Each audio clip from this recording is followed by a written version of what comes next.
All right, guys, I'm going to try to get through this as quickly as possible. These are the questions that you started Friday. They are the practice air test questions, and there are 24 of them. So again, if I were you, if you didn't do a question, I would pause it, try it on your own, and then go through the question with me. All right, number one, a baker uses a total of 10 cups of sugar for 7 different recipes. The difference between the greatest amount of sugar and the least amount of sugar is 3/4. A couple things we know right off the bat is that our total number of cups has to add up to 10 cups. And the total number of X's that we can have in this line plot is only 7 because there's 7 different recipes. To start with, because the difference between the greatest amount and the least amount is 3/4, the most logical place to start would be at 1 3/4 and 1 because they have a difference of 3/4 cups.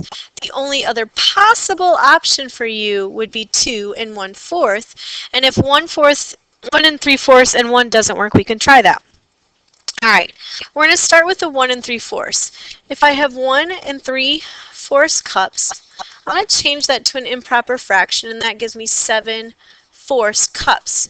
The reason I want to do that is because if I'm trying to get to a total of 10 cups, I'm not going to have any fractions, and I want to get rid of the fraction here. So what am I going to multiply 7/4 by that can get rid of the denominator?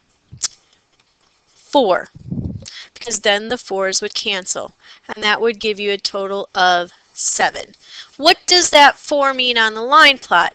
It means I have 4 recipes that require 1 3/4 cups, and that gives me a total of 7. But how many cups am I trying to get to? 10. So how many more do I need? 3. I already have 1 at the 1 cup. If I add 2 more for a total of 3 more cups, do I have a total of 7 X's? Yes. And do those 7 X's, their cup total, equal 10? Yes, they do. So that would be your line plot. All right, number 2. Unfortunately, because it's just a screenshot, I can't actually move the library in the school, but I'll just plot the points. It says Carrie walked from the school to the library. The location of the library is at 6, 3. Remember, when you plot a coordinate, 6, 3, you go, because it's x, y, you go along the x-axis first to 6, and then you go up the y-axis to 3, and this would be the library. Now here's where it's tricky. It says Carrie left the school, walked 4 units right and 1 unit down, and arrived at the library. Guys, she didn't leave the library here. She leaves the school and walks 4 to the right and 1 down to get to the library. Therefore, if I'm going to backtrack from the library to the school, I'm going to have to go in the opposite direction. So instead of going right 4, I'm going to go left 1, 2, 3, 4. Instead of going down 1, I'm going to go up 1, and this would be the location of the school. Okay, this is where the questions are tricky. You really have to read what it's asking you to do. All right, at a school fundraiser, and it has a magazine sale, they raise a total of $4,589. It says Mr. Simon's class raised 1/100th of the school's total. So I have 4,589. If they raise 1/100th of the keyword, that's going to be times 1/100th. Well, since I'm multiplying fractions, I'm going to write that over 1. To multiply the fractions, you simply multiply across. So I have 4,589 all over 100. What does the fraction bar mean to do? Correct, it means to divide. So I have 4,589 divided by 100. When I divide by a multiple of 10, you move the decimal point 2 places, or to the left, the number of places are zeros. And since there are 2 zeros, I'm going to move that from the decimal point at the end here, 2 places to the left, meaning that this classroom raised, Mr. Simon's classroom, raised $45.89. Okay, so when I multiply by 100th, I move the decimal point 2 places to the left. When I multiply by a tenth, I move it 1 place to the left. Because in actuality, I'm going to end up dividing by its reciprocal. All right, next page. Kylie walked to the park 2 days this week. On Monday, she walked 1 3/5. On Tuesday, 1 3/4. To add these fractions, I have to find a common denominator in order to add these, and that common denominator would be 20. So I'm going to multiply top and bottom here by 5, so that gives me 15. And I'm going to multiply top and bottom here by 4, and that gives me 12. Now when I add the whole numbers, which would be 2, and then 12 plus 15 is 27 20ths. But if you recall, we've talked about this several times, you cannot have an improper fraction within a mixed number. So I need to take out one whole, and I'm going to take it in the form of 20 20ths so that I actually can subtract them because they have a common denominator. And I'm going to give that 1 to the 2, becomes a 3. When I subtract 27 minus 20, that gives me 7, and then 20ths. If you recall, the shortcut is to simply subtract the top and bottom. That'll always give you the numerator.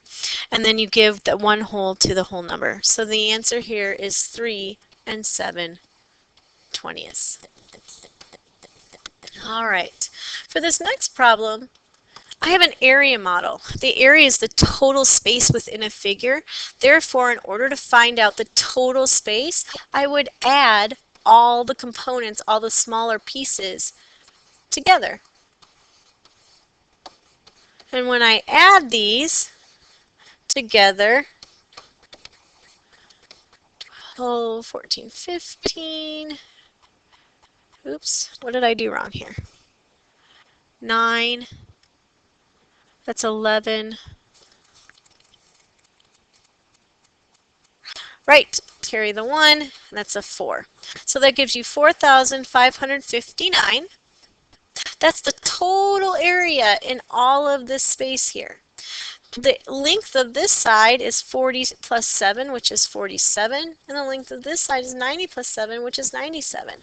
Therefore, in order to find a division problem for solving this problem, I could take the whole area here and divide it by one of the lengths of the sides, 97. Okay? Next page.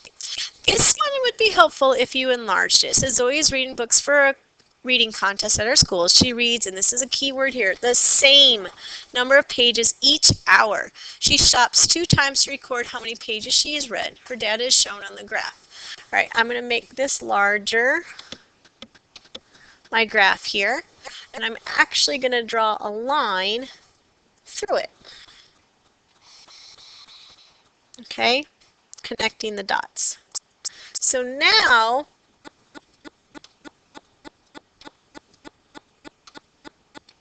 thanks for your patience. If I look at, it says, how long did it take her to read 60 pages? Well, I'm going to go up to 60 pages across, and then I'm going to come down to the number of hours. And what's halfway between 2 and 4? Correct. It would take her 3 hours to read 60 pages. Right. Select 2 expressions that have a value greater than 107 103rds. That number is just a random number. It could be any number. But if I'm going to multiply to get a greater product, then I have to multiply by a number greater than 1. Therefore, the numerator must be greater than the denominator. Here, in the first one, is the numerator greater than the denominator? Yes. For the second one, is the numerator greater than the denominator? No. The third one, is the numerator greater than the denominator? Yes. Let's double check the others just to make sure. Is the numerator greater than the denominator? No. Last one, numerator greater than denominator? No. So our 2 answers are the first and the third. Again, You have the ability to slow me down. You actually can slow me down how fast I'm talking, but I don't want this video to be an hour long, so I'm trying to go fairly quickly. All right, 8 straight multiplication, 653 and 87. What are they testing us on here? If we know what the word product means, and it means to multiply. So 7 times 3 is 21, so that's 35 plus 2 is 37. 42 plus 3 is 45. Bring down the 0, 24. Carry the 2, 40 plus 2 is 42. Carry the 4, 48 plus 4 is 52. Add it all up together. 1, 1, 8, sorry, I'm an inch, 6, and 5. So 56,811. Okay? All right, we just had a question just like this. Which two expressions have a value greater than 253? Again, the numerator has to be greater than the denominator. The top is bigger than the bottom. Is the top greater than the bottom here? No. The second one? No, they're equal to. The third? Yes. The fourth? No. And the fifth? Yes. So those are my two expressions that would have a value greater than the original number of 253. All right, next question. Expanded form. We're going to look at it as in all the separate compartments, going from the largest value, the 10,000s, to the smallest values, the 100,000s. All right, so I start with 60,000, okay? So that's my 10,000s place, thousands, hundreds, tens, ones, tenths, and hundreds. Do I have a value in the thousands place? Yes, 5 times 1,000 is 5,000. Do I have a value in the hundreds? No.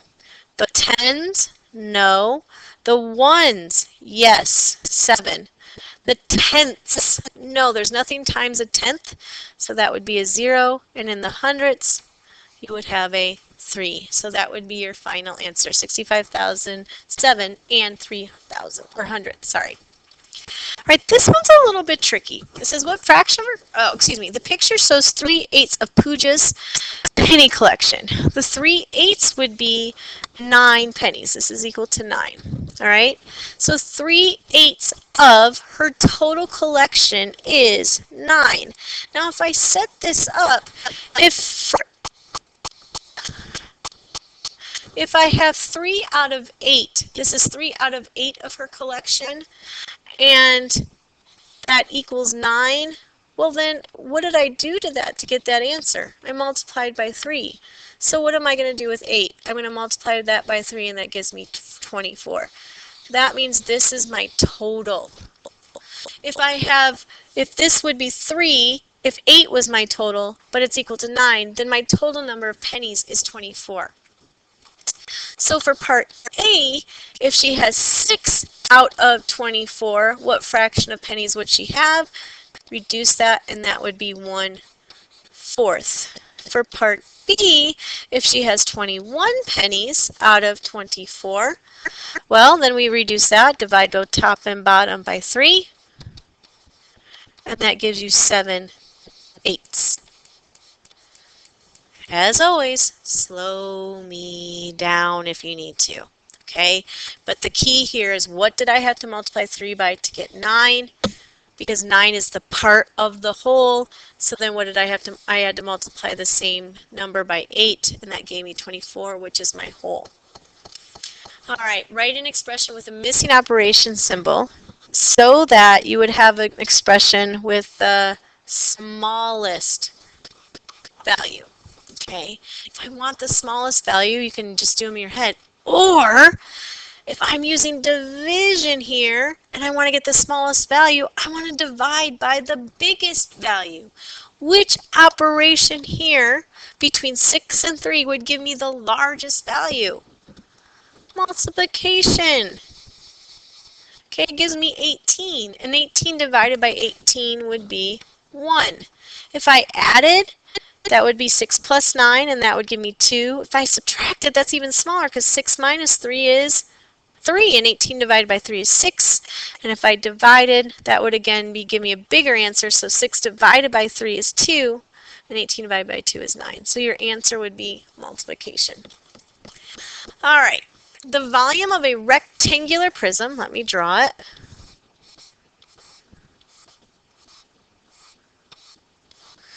is 60. So length times width times height equals 60.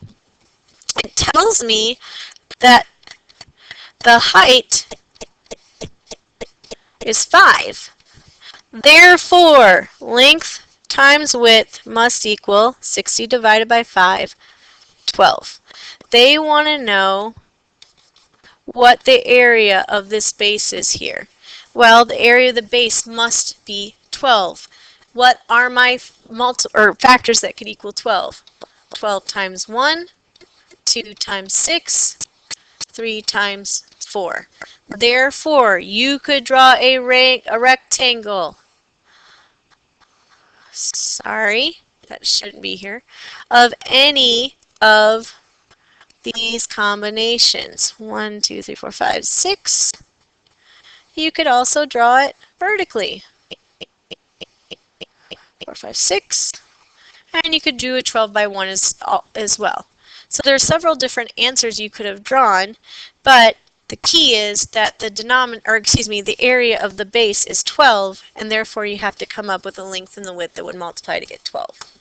All right, select the two decimal numbers that round to 3 when rounded to the whole number. Sorry, there's already a checkbox there that probably just was part of it when I took the screenshot. They round to 3. The 7 would round the 2 up to 3. No, this would not work. The 4 rounds it to a 2. The 6 would round the 3 to a 4. And the 1 would round the 3 to a 3. It would stay the same. So those are your two possible answers. 10 more to go, guys. All right.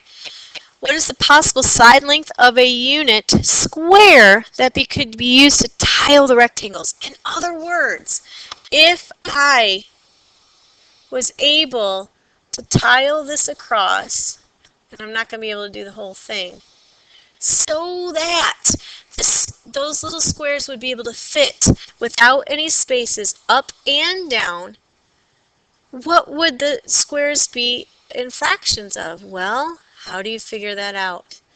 By finding, sorry, let me go back to a pen, the common, or the least common multiple of 4 and 3, which would be 12. So this would be 12ths, 1/12. Each of the squares would have to be 1/12 so that it could fit vertically and horizontally, going up and down and across without any spaces. All right, here, simple addition. Do not round your answers at the end. So you have 9 and 76/100ths. What is this question testing? If you know when you add that you line up your decimal points, fill in the blanks with zeros. I have 10, 25, 30, carry the 3. I have 17, 34, 37, and 1,000th. Okay. For this next one, you know what I would do? I would take 4 9s, which is 36. Okay, that's pretty easy. And I would do 5 tenths, or 5 cents if you want, 500ths, and 4500ths, that's 0.5. And then 0.3 and 0.38, that would be 4 1, so this is going to be 36 and 90/100ths. You can just line it up if you want to and add, that's fine. And then the last one, again, I have 8 and 65/100ths, 9 and 23/100ths, and I have 18 and 9/10ths. I can just add those two together in my head.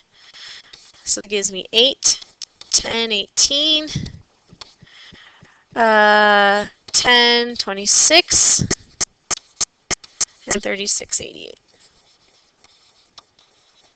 Sorry, I'm going fast, but my video is already at 20 minutes, so we're trying to get through this.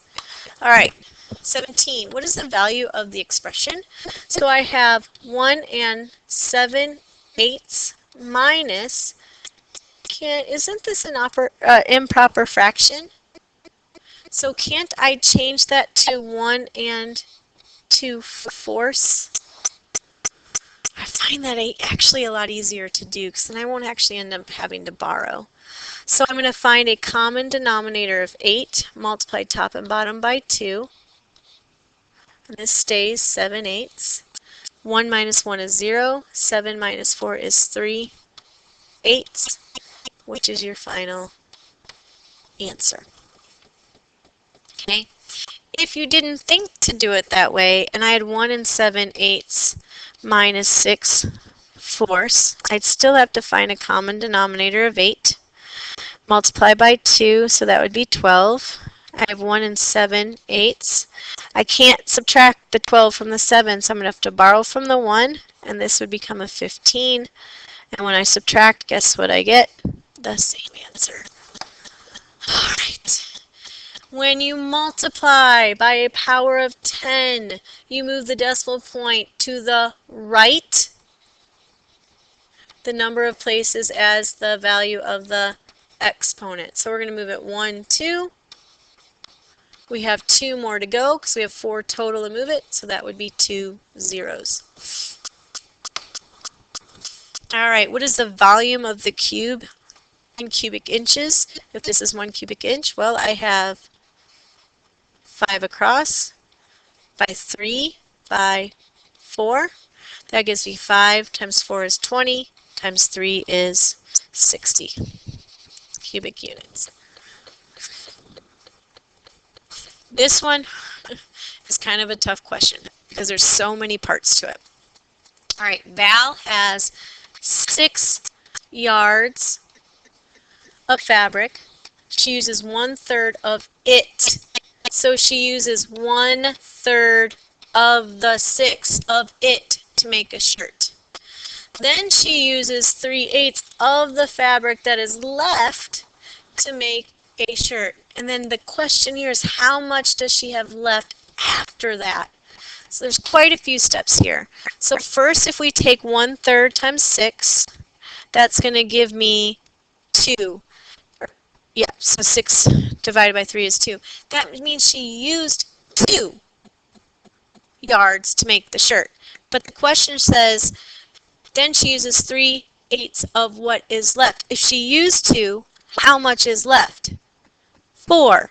Right, so there's 4 yards left.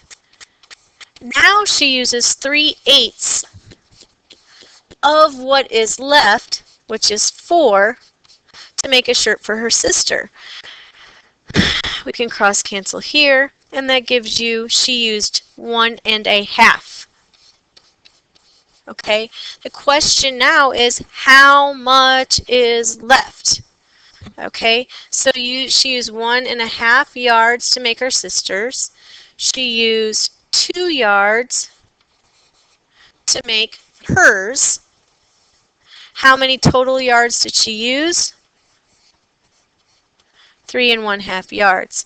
But the question is, how many yards are left? So you're going to have to subtract that from 6, and that would give you 2.5 yards. This one is the hardest problem of the 24, in my opinion. Not because it's so many steps, and because it's asking you basically questions that aren't obvious. They're asking you each time how many are left, how many are left, how many remain. All right, 21. What is the value of 13 divided by 1/5? Remember, you keep, switch, and flip. 5/1. 13 times 5 is 65. All right. An expression is described in words. Add 8 and 17. Double that sum. Then subtract 3.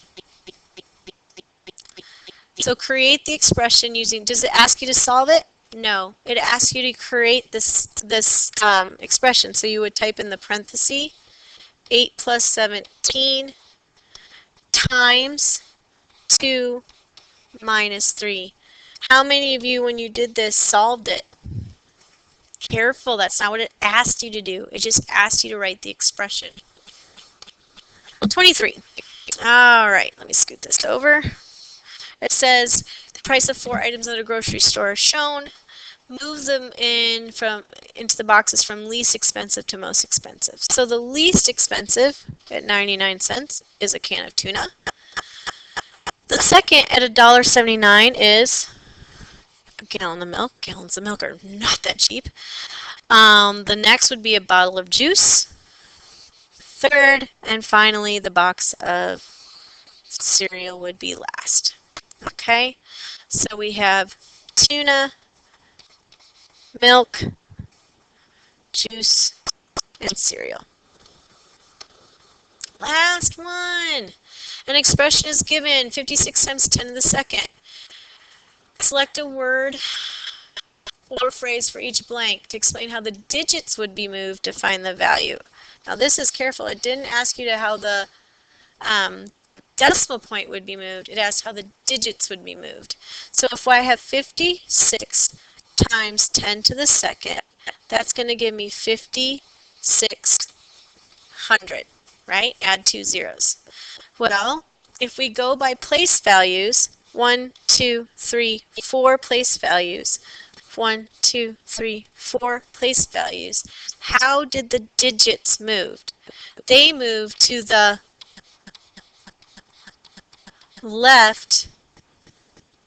Oops, sorry. My fault. They moved 2 places to the left. Again, this is a trick question. It didn't ask. We just automatically think decimal point, but it asked the digits. And so you would have to set up place values. The ones place the tens, the hundreds, the thousands. The ones place the tens, the hundreds, the thousands. The digits 5 and 6 moved 1, 2 places to the left. All right, have a great 4-day weekend, or if you've had one, great. I will see you Tuesday morning, and let's get this done. Let's do a great job on this test, guys.